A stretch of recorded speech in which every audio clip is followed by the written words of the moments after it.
Gadis ini sedang makan telur. Dan seorang pria yang duduk di depannya langsung melayangkan sebuah tamparan.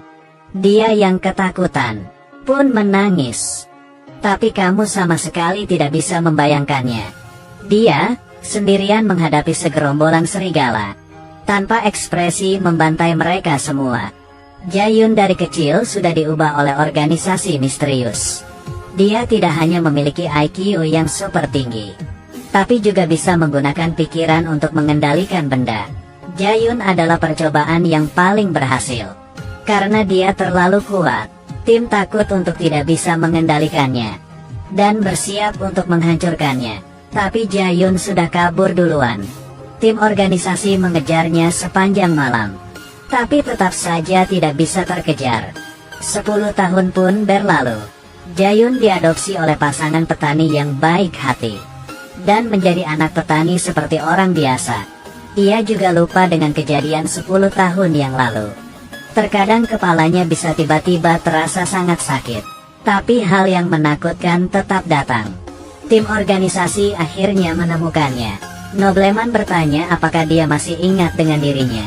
Saat itu Jae-yun kebingungan. Dia tidak ingat sama sekali. Nobleman mengira dia berpura-pura dan langsung melemparkan tamparan. Jae-yun kaget dan ketakutan. Dia melihat Nobleman dan tiba-tiba keluar air mata dari matanya.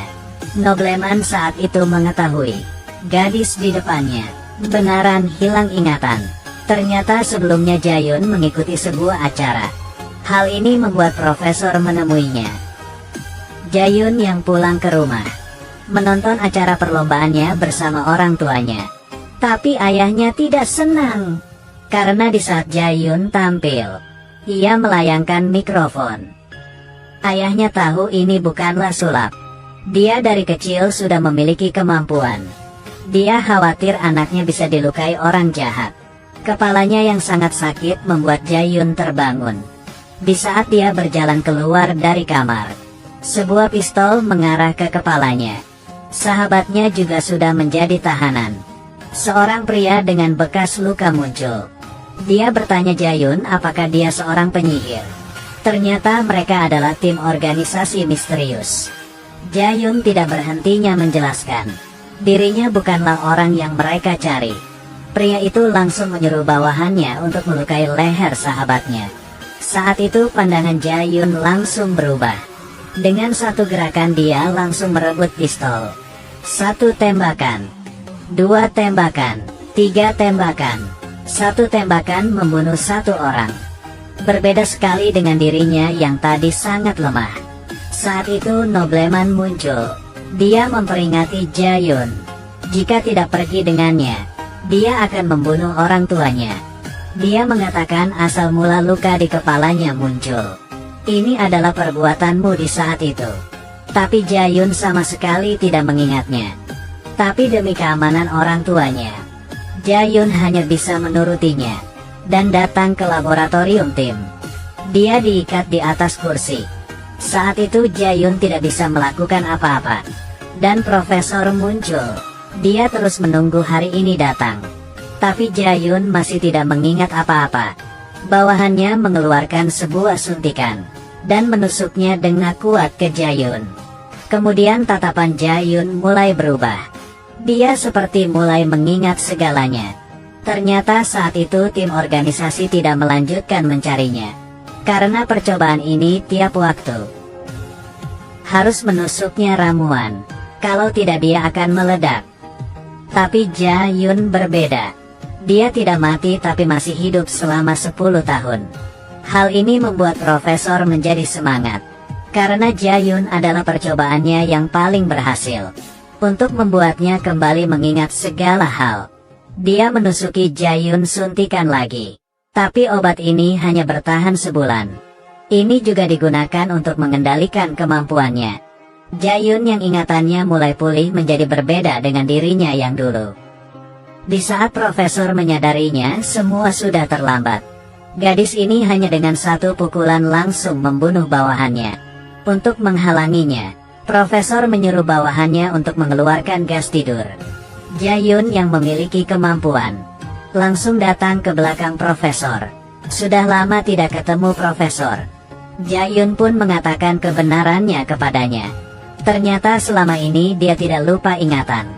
Sebelumnya dokter berkata kepadanya, penyakit otaknya, jika tidak ada transplantasi sumsum tulang, dia tidak bisa hidup lebih dari sebulan. Beberapa tahun ini Jae-yun juga terus mencari mereka, tetapi tidak menemukan petunjuk. Dia hanya bisa melewati acara TV, menunjukkan kemampuannya keluar, dan membuat mereka menemukannya. Profesor baru menyadari Jae-yun yang mengerikan. Saat itu dia menembak kaki Profesor, dan menanyakan suntikan yang dibuatnya. Ia menarik Profesor ke tempat suntikan itu diletakkan. Tiba-tiba Nobleman muncul, mengatakan dirinya lah yang paling kuat. Tapi setelah itu, langsung diserang Jae-yun ke dinding dengan hanya satu tangan. Kita sama sekali bukan di level yang sama. Nobleman ingin melawannya.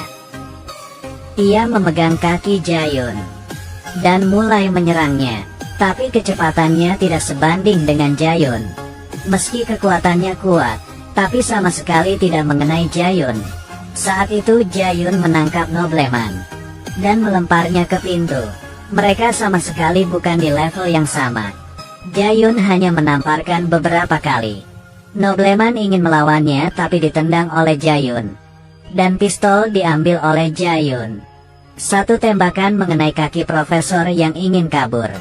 Di saat dia membalikkan badan, Nobleman sudah mengarahkan pistol ke kepala Jae-yun. Tapi Nobleman tidak bisa menggerakkan pistolnya, karena dia sudah dikendalikan oleh kemampuan Jae-yun. Kemudian dia pun ditembak mati oleh Jae-yun. Jae-yun menemukan obatnya, dan datang ke rumah sakit menemui ibunya yang terbaring di atas kasur. Jae-yun mengeluarkan obat. Ternyata obat ini bukan hanya bisa menolong dirinya, tapi juga bisa mengobati penyakit ibunya. Bila kamu diberikan suatu kemampuan, kamu ingin kemampuan seperti apa?